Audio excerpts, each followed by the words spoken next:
What's up, YouTube? GLAZEMOB podcast, episode 2.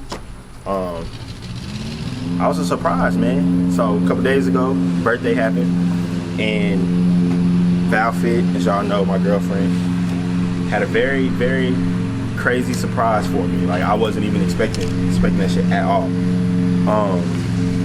Meant a lot. This person has been a big part of my life ever since he came out the womb. Very, very talented, very, very knowledgeable, educated human being. He's been doing his thing. We're gonna get into a little bit of this stuff. You know, this episode is gonna be different. We're gonna be, you know, talking a lot of entertainment, music type stuff. But without further ado, the person I'm talking about is none other than my little brother, Taki, but some of y'all will know him and come to know him as S2, the soothsayer. So, wait. Yo. Yes, sir. We in the building, y'all. Let's get to it. GLAZEMOB podcast. We here. You know what I'm saying? Happy birthday, boy. Run it up. You know what I'm saying?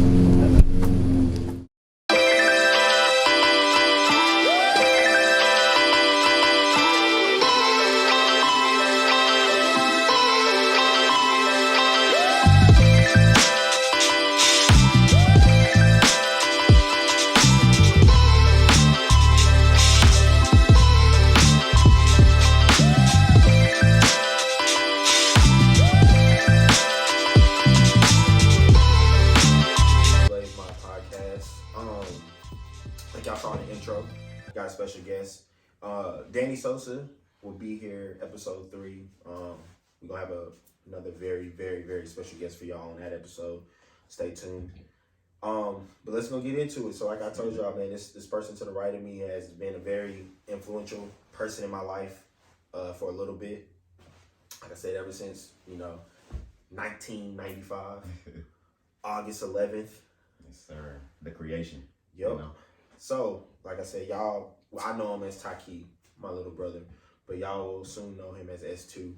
So, go ahead and introduce yourself, Taki. Man, just like my brother said, you know what I'm saying? Peace and blessings to y'all. S2 the Soothsayer is my artist name, Taki Mustafa. My born name. Once again, this is my big brother right here. 93, his creation, 95 mine, man. He's been a staple. You know, he's been my my way. You know what I'm saying? I've followed him. I followed his moves. And this one right here keeps me sane. Let's get to it, baby. Let's get to it. All right, so for the people that don't know, music started very early on in your life. Facts. Right? So talk to us about how that came about. Where did your influence in music come? Man, I'd have to say, our upbringing, of course. Mm-hmm. Moms and pops, Very Afrocentric. Absolutely. Having that elderly foundation. Correct. It was a big part of my musical journey. Spankings were too. You know what I'm saying? Spankings were Absolutely. too. Mama used to be killing your Man, mama. that positive reinforcement was crazy. Like, wasn't it? please help. I'd be like, hey, I remember one time I tried to save you from a woman and I got my ass whooped for trying to save you. I remember straight out the shower. Yeah, man. But I say, music's been a big thing because of my family. Y'all were a big part of that. So we talk about my musical influences and things. We talk about the Andre 3000s, the Erykah Badu's, the people that really are a big part of my music. And now Erykah Badu is very. We have very, back then at least, close ties with Erykah Badu, right? That's right, man. Yeah, right. I remember it was the 7. Mm-hmm. Son. That's right. Yeah, for y'all who don't know, me and Arshad went to elementary school called Africa Care Academy, where Erykah Badu enrolled her and Andre 3000's son, 7 Benjamin. And yeah, man, it was dope. It was dope times, you know what I'm saying? Yeah, I remember, what was it? I can't remember, was it 7 turned 6 or something like that? His birthday? Black Forest, yes sir. Yeah, Black Forest Theater down South Dallas. Which was, it was, bruh, times, man. Wasn't that crazy? Yeah, man. This was right. I remember this was right at the peak of Erykah, because I remember her bringing like Common and Talib Kweli, Mos Def. Yes, sir. All those cats. That was a day. That was a day, no doubt. So, coming from ACA, our old elementary school, how did certain things going on with their kind of mold you into saying, okay, you know, I'm kind of liking this music more than just it being like a pastime? Oh man, it was definitely a culture, brother. You know, we went to places like the 97.9 The Beat Car Show, the Qualms Effects, things like that, man. Seeing some of the biggest names up there, it enlightened the stage for me, and it set me on a path that was what I wanted to do. You know what I'm saying? And from that, like I say, I went and followed my own talent, my voice, you know, and then my songwriting. Decided to go and see what I could do. Okay. You know, yeah, that's where that big. Now I remember you kind of elevated yourself. So people that don't know, we used to play the drums, African drums, not the drums that you guys see in rock bands and stuff like that, but more traditional drums that you break out. And you kind of elevated yourself and took it, you know, we could tell early on that you kind of had that knack for like you would learn rhythms and beats like super quick. And I remember our teacher, Brother Perez, we got to get you on this podcast. Shout out to AP, man. But I remember Brother Perez kind of, you know, taking you under his wing, and you guys still kind of keep in contact, right? For sure. AP is one of those other people who was a big part of my childhood, and he also taught me capoeira, so I was kind of into that as well, part of the culture too. And like I said, AP was real big about that, man. AP was real big about unity, and he was real big about expression. And he gave me a lantern, you know, back in the day, and he told me, hey, listen, you have something in terms of expressing yourself. You have something that a lot of people don't. You know what I'm saying? Follow that and keep that. And I think about that all the time whenever I talk to AP or whenever I see him, you know, on social media or whatever. And yeah, shout out to AP one more time. You know what I'm saying? Man. Yeah. It's crazy laugh. I still remember his laughing on Erykah Badu's track. Yeah. I was like, oh yeah, that's AP for sure. Yes, sir. So, all right, so let's dive in a little bit more to where you said, like, you know, the knack for like songwriting and you know, writing rhymes and stuff like that. Absolutely.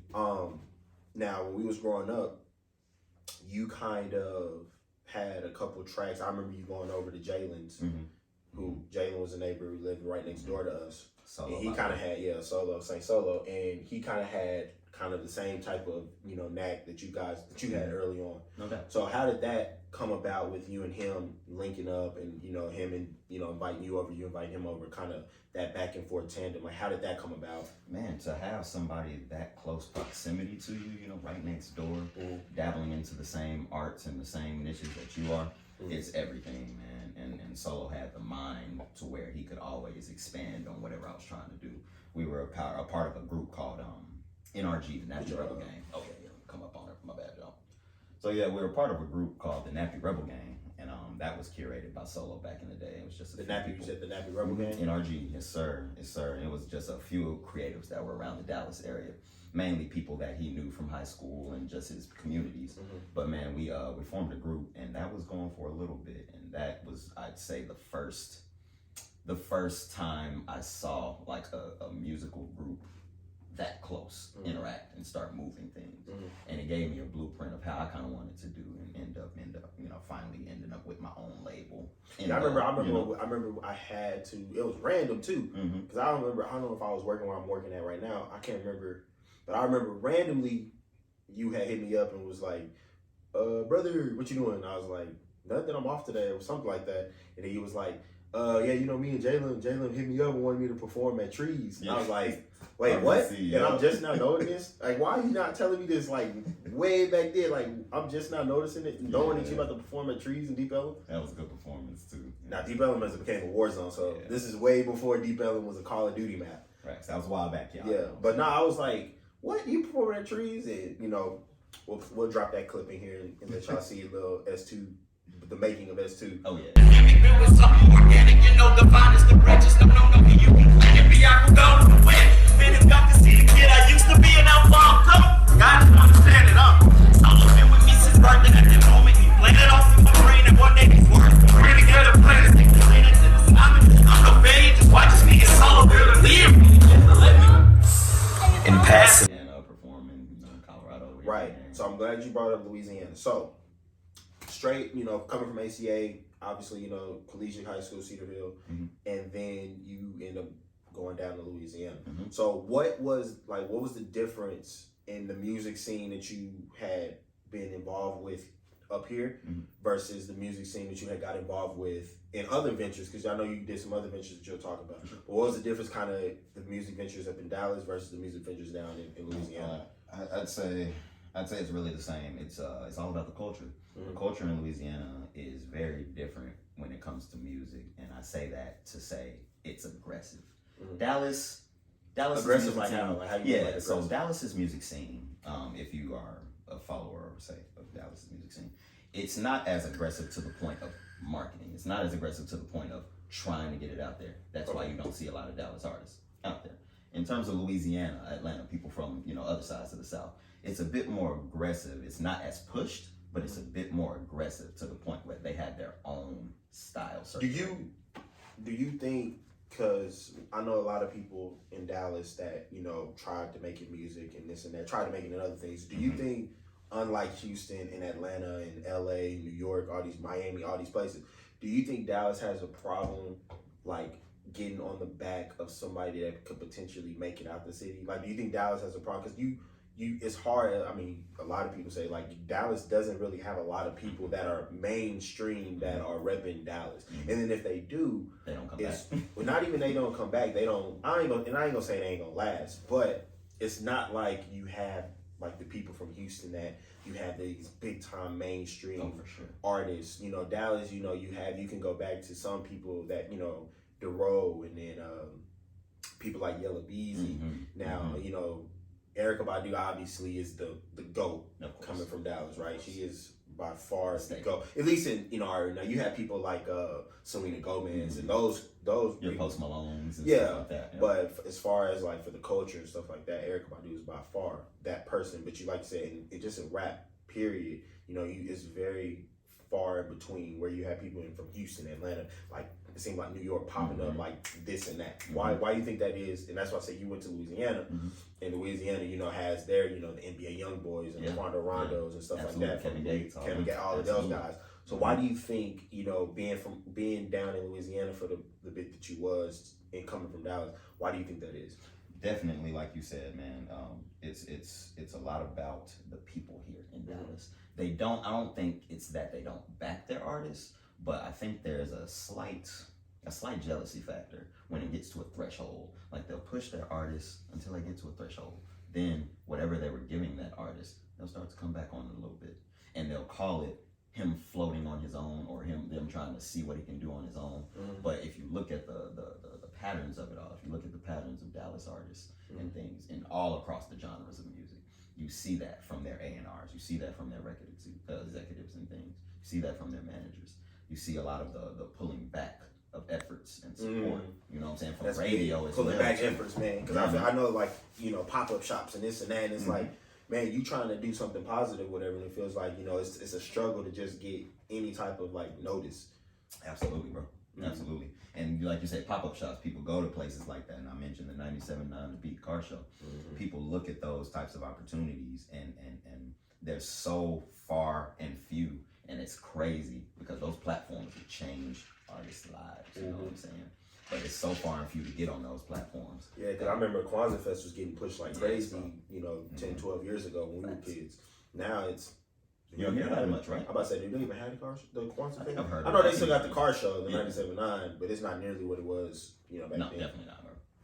All right, let's jump in to when you were first starting, right?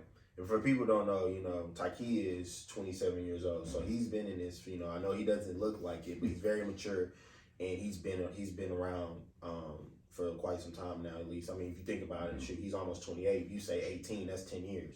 So, social media is definitely a big influence, right? Where do you think that's a good thing, or do you think social media can be a bad thing when it comes to, you know, entertainment, artistry, music industry? I think it's both, man. I think it's both, but I think if I had to lean on a side, I think it's a lot more of a bad thing now. And it's because of the way people portray social media. You could put one thing out on social media about an artist, you know, or about a record label, a song, anything like that. And it's all up to how people perceive it. You know what I'm saying? Yeah, because I know a big thing now, going like perception. A big thing now. What are your thoughts about like this cancel culture? Like, do you think that's a big thing now? Yeah. Because I know it's like somebody can say something and it be perceived the wrong way, and it's like all that hard work that artist has done, one bad tweet, one bad comment, one bad post is, you know, you're done, you're out of there. And a lot of it is warranted, because you got some artists that say the most outrageous thing, i.e. the baby, and do that most outrageous things. and do the outrageous things. Yeah. But what are your stance on like how the cancel culture has become, you know, very, very like aggressive? I guess that's exactly what I was gonna say, man. The aggression that's coming from the cancel culture, and I'll say, trying to step back off of, you know, putting blame on things, but I'll say a lot of that is the black women culture, man. Black women run the cancel culture. Yeah, like they listen to the power that the black woman has when it comes to, hey, I ain't dealing with that. Hey, I'm not listening to that no more. Hey, I'm not buying that. I'm not supporting that. That's power. Yeah. But I do think that's a big thing when it comes to artists and entertainment. Like that cancel culture, it stops people's bags, stops people's progression, stops people's momentum. Overall, changes their whole outlook on being an artist themselves. And that's detrimental. It's detrimental. Yeah. A lot of people are so opinionated, you know?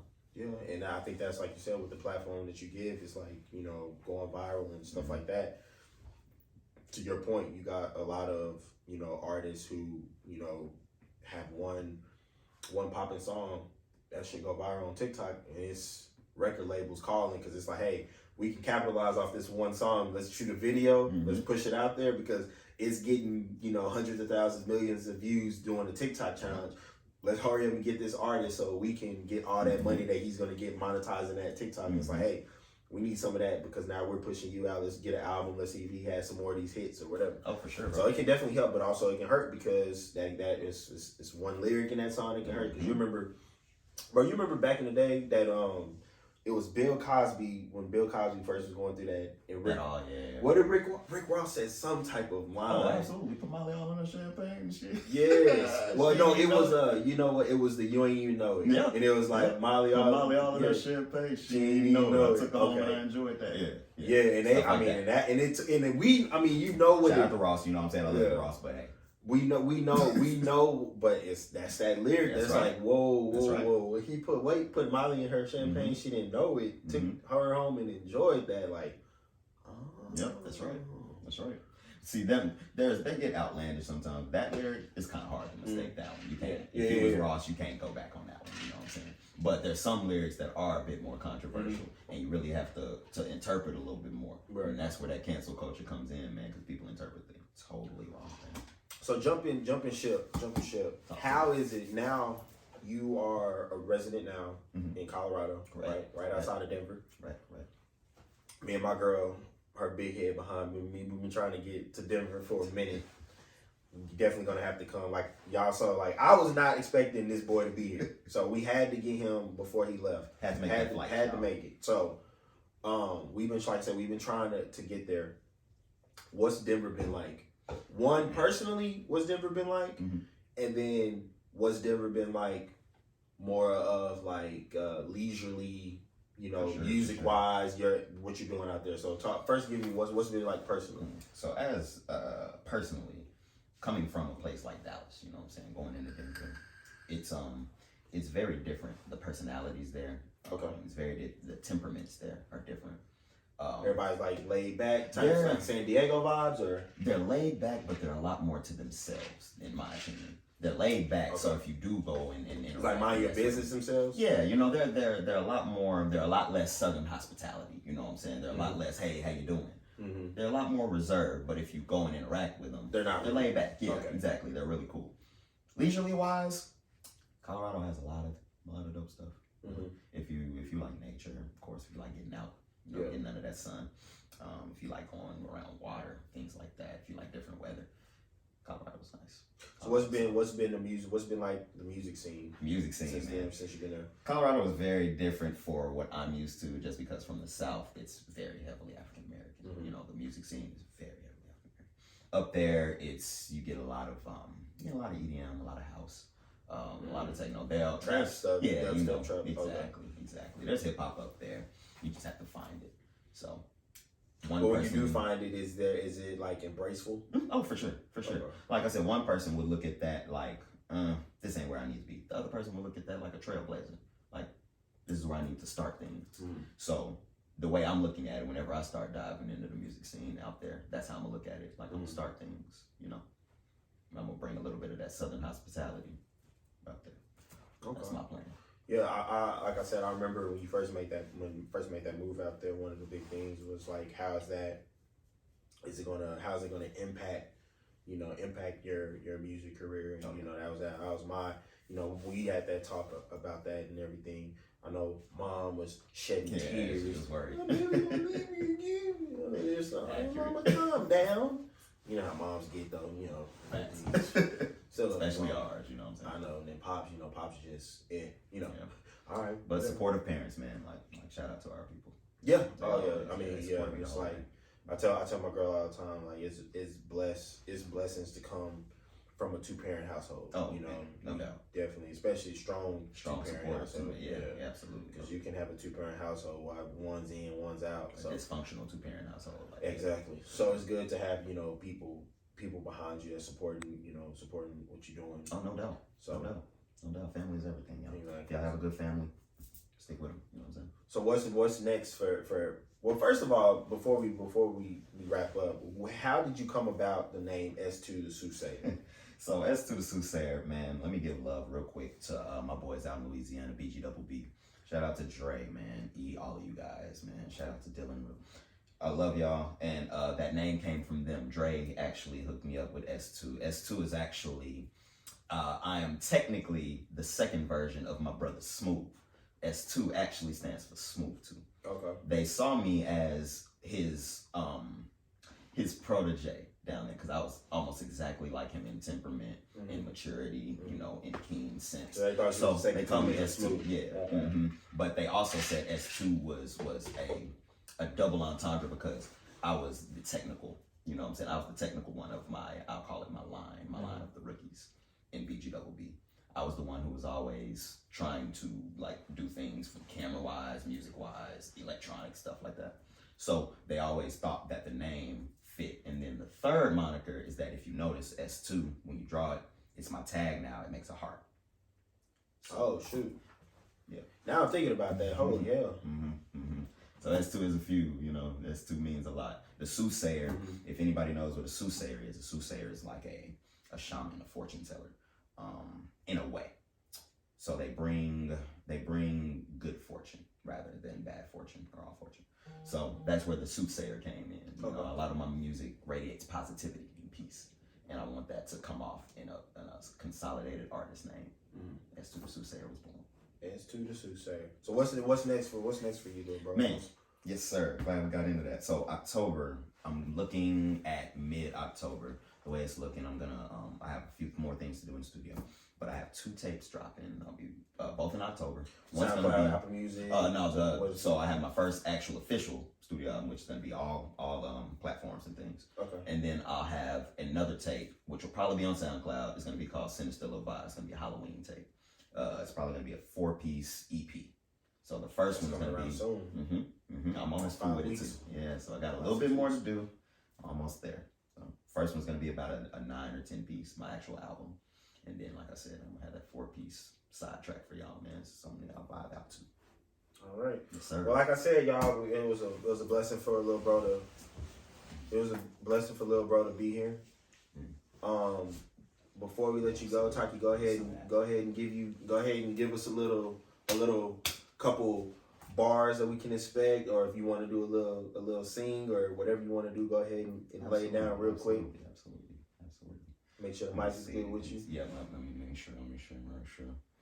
So let me see. Let's go ahead and give y'all a few bars real quick. I want to do a little snippet of my new song. Whatever. I'm thinking what would be the best for y'all real quick.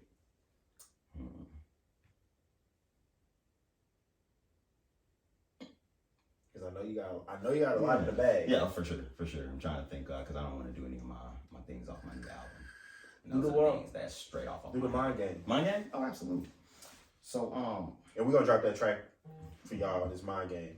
Go ahead and spin a little something from the mind game. That first verse for y'all, man. So it goes real quick. Look. Okay, proctor of the year. This my shop. I'm the doctor yelling clear where the shot got a smock in it. Block all the tears when they drop all that sobbing and hollering. Hop in, let's ride for a little ride with me. The facility is filled to the top and I'm top of the city. Not kidding, not really. I'm God of the odd. I'm alive. The wicked better rock with it. Here in this hospital, serving up the so-called psychotic, the wildest of them all. They eyeballing. I might just slip inside them like a parasite, like bite then lockjaw. They psyche. Don't try me. I said this my scene. I on the board like Monopoly. Ain't no monotony. So out the box. That's facts. So I copy. Give up your conscience. You know what I'm saying? S2, ladies and gentlemen, S2. Once again, like I said, brother, we love you. Love you, boy.